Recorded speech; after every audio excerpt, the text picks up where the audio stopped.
How do you do, ladies and gentlemen? I'm your host, Truman Bradley. The story we are about to bring you has something to do with a machine that has a memory. Is such a thing possible? The research laboratories of the Bell Telephone Company proved it with a mechanical mouse, similar to this one.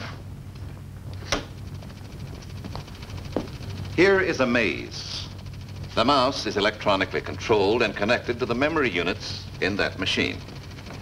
At his first trip through the maze, the mouse finds his way to the finish, committing every possible error.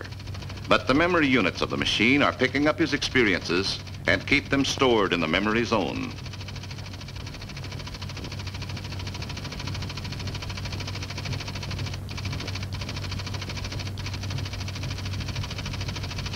The memory units of this machine are picking up his experiences and keeping them stored in the memory drums. But the second time around is a different story. The machine remembers what it has learned, and the mouse will make no errors.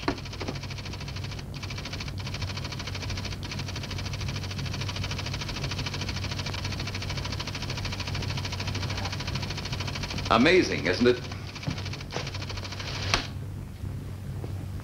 Will machines ever replace the brains of men? Don't be afraid, it's not likely. A machine which would have as many memory units as an ordinary human being would need to be as large as the state of Texas.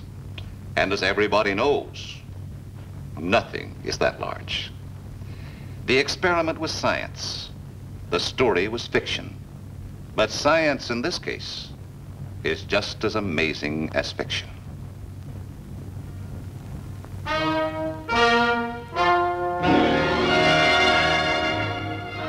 This is the Bannister Hospital and Research Institute. 6 months ago, John Emerson, Police Sergeant, Detective Division, was brought here suffering from multiple head gunshot wounds. A bullet was lodged in the brain. The skull was fractured. His being alive at all was a miracle. John Emerson hovered between life and death for 3 months. He lay in a coma, kept alive only by some unexplainable inner strength and an unquenchable will to live. His struggle was silent. He was alone in his fight with death. Then one day, there was a small, fragile sign of life. First, a finger moved, then his lower limbs. A week later, he regained his speech, then his eyesight, and in time, stood, walked again. Soon he was permitted to return to his home and his job.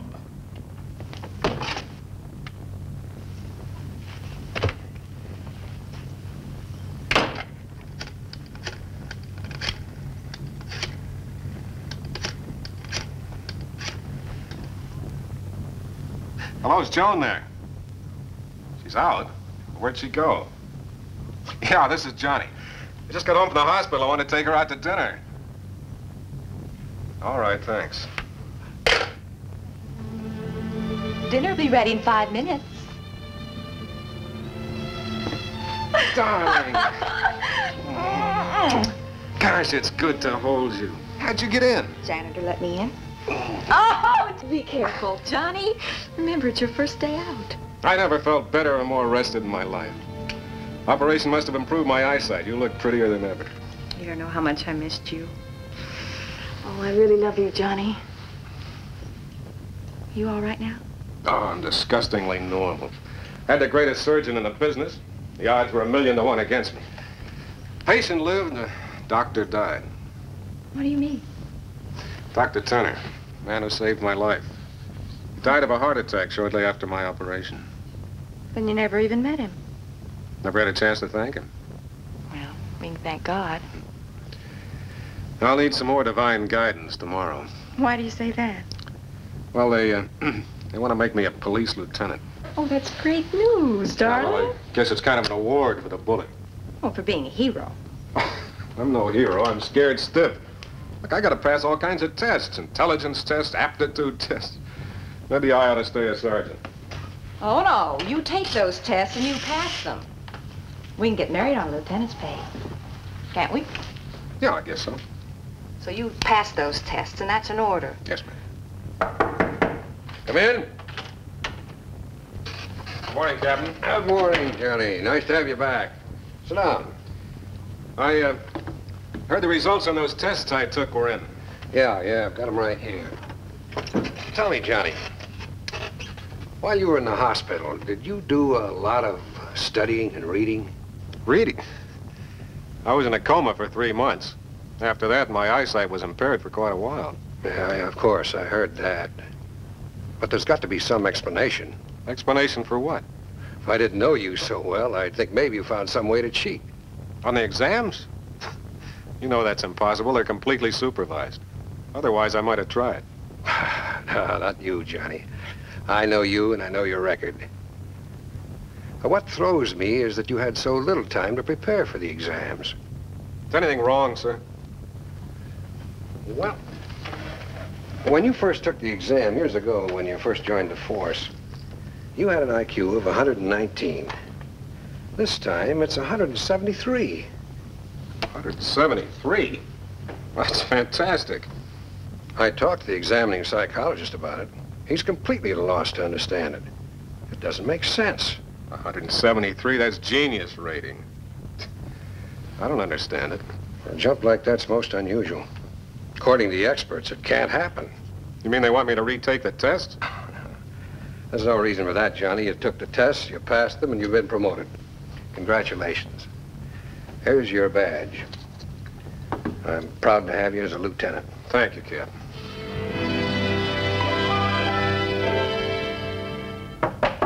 Come in. Dr. Franklin? I'm Police Lieutenant John Emerson. How are you feeling, Mr. Emerson? Fine, sir, just fine. What can I do for you? Well, I'm sorry to barge in on you like this without an appointment, sir, but I wonder if you could answer me a question. Is it possible that brain surgery can induce mental changes in a patient? I mean, personality changes. Well, yes. Sit down, please. Thank you. There are types of brain surgery which produce marked personality changes, but they're what the surgeon is trying to accomplish. You're referring to lobotomies? Yes. There are several types. Some of them have successfully arrested criminal tendencies. Well, I'm particularly interested in actual changes in the person's intelligence, his outlook, his purpose in life, more than I am in remedial surgery for types of mental imbalance. You seem to know what you're talking about. Did Dr. Turner discuss this subject with you? No, sir. As a matter of fact, Dr. Turner died before I regained consciousness. That's right. This intelligence change you mentioned, why do you ask about it? Because my IQ was 119 before the injury. Now it's 173. You know this for a fact? Yes, sir. I just took tests for police promotion. But I've never heard of such a change. There must be some mistake. No mistake, Doctor. Those tests are checked and double-checked. Was it possible that it could have been an accidental result of the surgery? Everything is possible. Medically speaking, it's unlikely. If Dr. Turner were alive, he could answer this. His research was right along this line. Dr. Franklin, I feel I must find an answer, some kind of an explanation. Of course, I understand. I know I'm a little out of line in this, but could I see Dr. Turner's lab? He might have left some notes on my case, some records that might give me a clue. He did most of his research at home, but we could look up your file. Please, Dr. Franklin. Come with me, Mr. Emerson.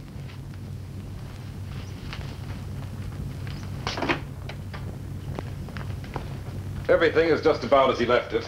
Several of his notebooks and all the material on his latest series of neurological experiments. Your file doesn't seem to be here.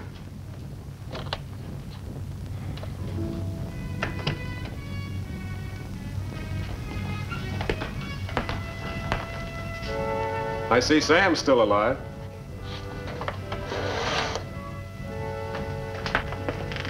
How did you know his name? I don't know. I must have heard it somewhere.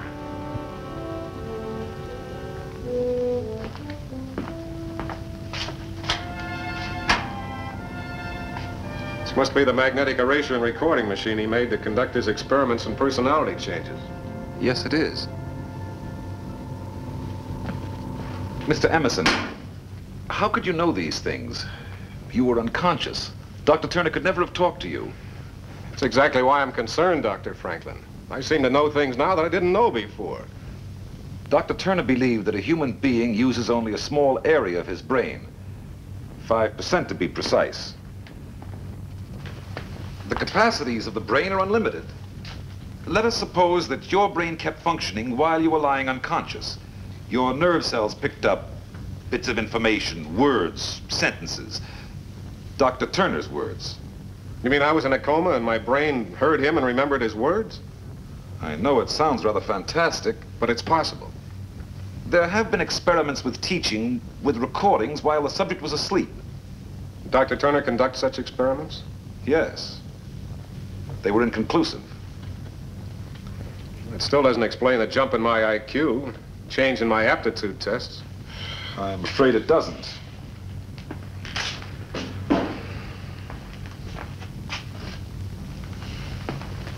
Dr. Franklin, who's going on with his experiments? No one. But his research seems terribly important. Dr. Turner is dead. We have his notes, his methods, his prognostications, but we can't go on. But you were his closest associate. Surely you could see that it went ahead. It just can't go on. Why not? His research is vital at opening new vistas of the mind. Why can't it go on? Because we don't have his brain.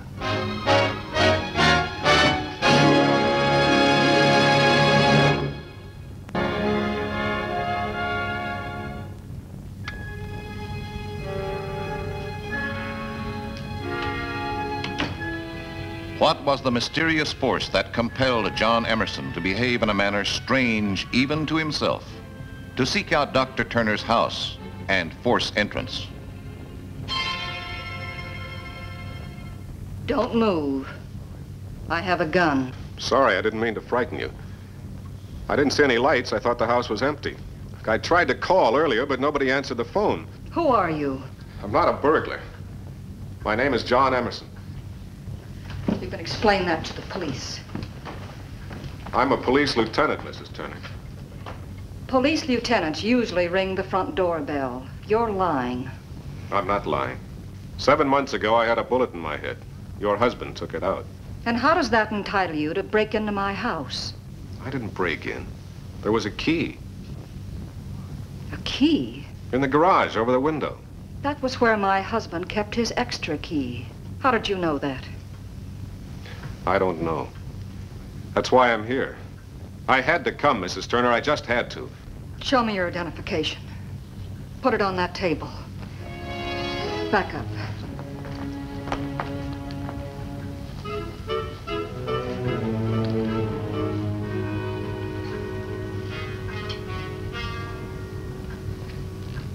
You are a police officer. I'm sorry. I didn't mean to upset you. You said you had to come here. Why did you say that? I want your permission to visit Dr. Turner's lab, to see his books and his notes, and the animals he's experimented on, and the memory storage units he's constructed. But why? Did he commit a crime? What are you looking for? What do you hope to find? Myself. I'm not the same as I used to be. I've changed. I'm aware of things now that I didn't know before, like this extra key in the garage. What else do you know? I think I know you, Mrs. Turner. Your voice is familiar, even though we've never met before. I'm sure we've never met. I never even met your husband. When he operated on me, I was in a deep coma. My skull was crushed and half open. I came here because I need your understanding, your gentle strength. He used to say that. Those very same words. Who are you? Please, may I see his workshop? It's in the basement. I know. And the key. It's in the clock.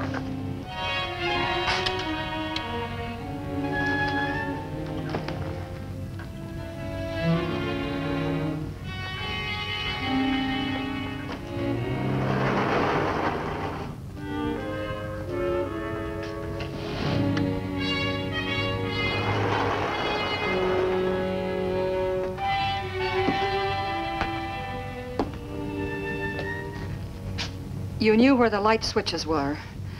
The workshop and the keys. You've been here before. No, Mrs. Turner. I've never been here before.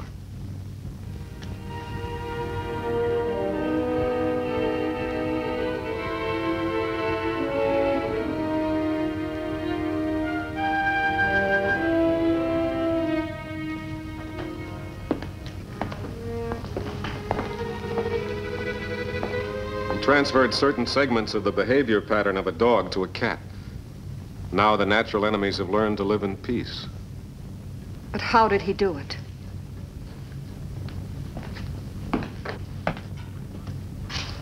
With the electronic storage units.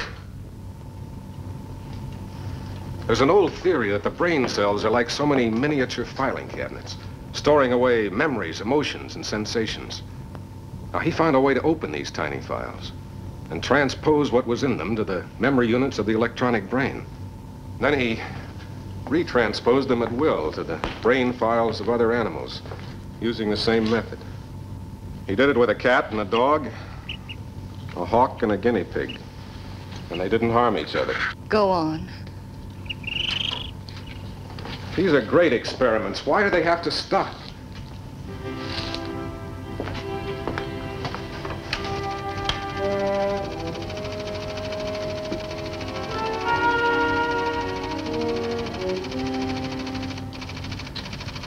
We could preserve in these memory units the wisdom of our great statesmen and scientists and religious leaders before they pass on.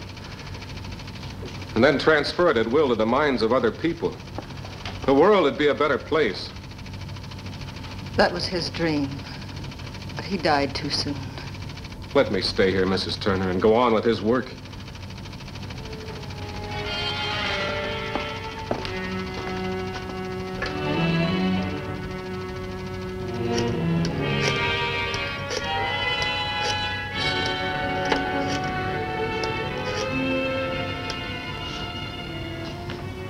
Dr. Franklin, I'm sorry to disturb you at this late hour. This is Diane Turner. Could you come over at once? It's very important. No, Doctor. I couldn't even begin to explain. Please hurry.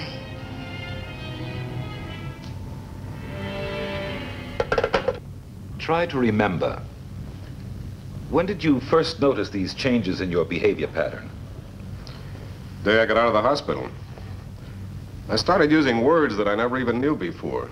Complicated medical terms. Then something compelled me to visit the medical library and read books on scientific research. Can you remember the volumes you selected? Elementary Neurology by Baum and Mental Inversion by Kralik.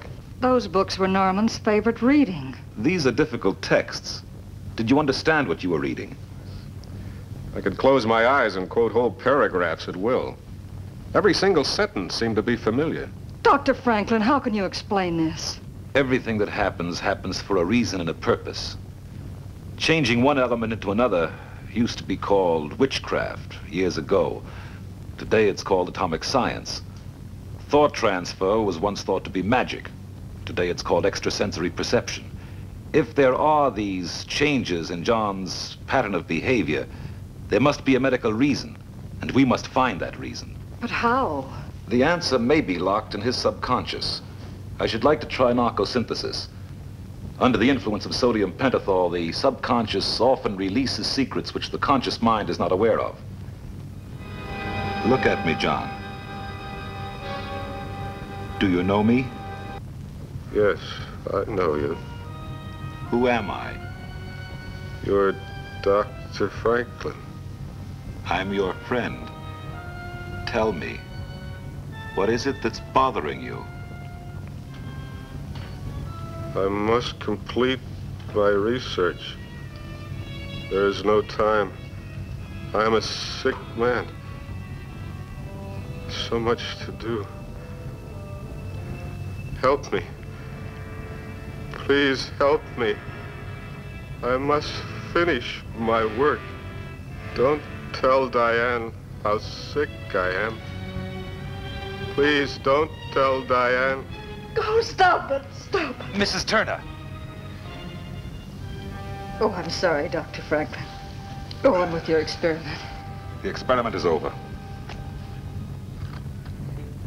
How are you feeling, John? A little confused. My mind's beginning to clear. That's strange. What's wrong? Where are the memory tapes? What are you talking about? The tape banks. Where are the tape banks? When Norman made his experiments with animals, he used perforated tapes. The brain impulses were tape recorded, then transferred to the memory unit. He called it his tape bank. Where are these tapes? They're in this filing cabinet. They're all numbered and indexed. I seem to remember number 689. Is there a 689? I think so. Here it is. Let me look at it. This isn't the type of perforated tape that's used in a memory machine. This is ordinary magnetic tape. Well, Norman had a tape recorder. He used it for dictation. Where is it? Let's play it back. It's here.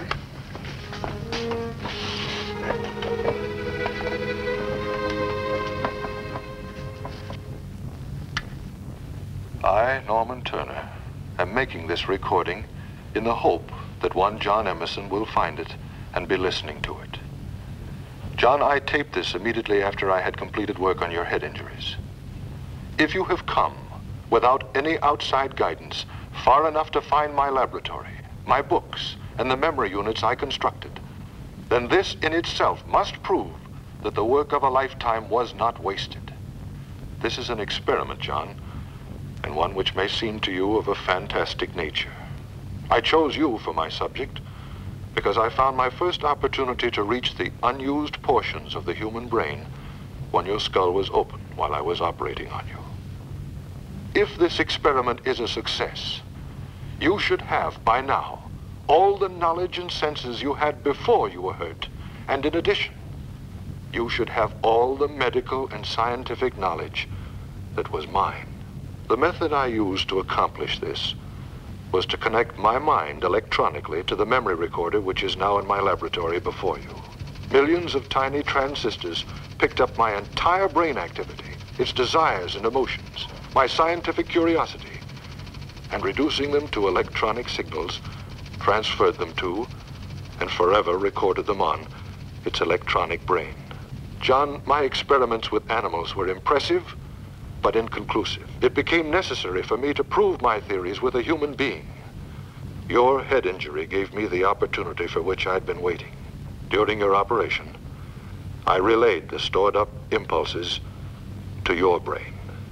If a change is now apparent to you in your own mental processes, then we are on the right road. And if you can forgive me, John, continue with the research I started. Be patient. Reveal no part of these findings until your experiments are conclusive and cannot be challenged. I took nothing away from you, John. When first I saw you, you were a dying man. But I tried something no surgeon ever before tried. Whether I have succeeded or not is up to you. If this is true, It's true. if he's right, He is right. I'll go on with his work just the way he wanted. His books, his notes, the machines he built, this lab. Use them. They're yours.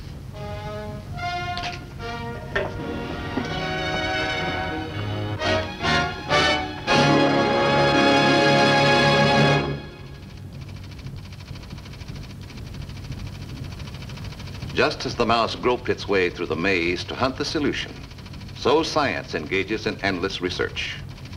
But as the mouse finds the solution, so shall science. I'll be with you in just a moment. I hope you enjoyed our story. We'll be back with you a week from today with another exciting adventure from the world of fiction and science. Until then, this is your host, Truman Bradley, saying, see you next week.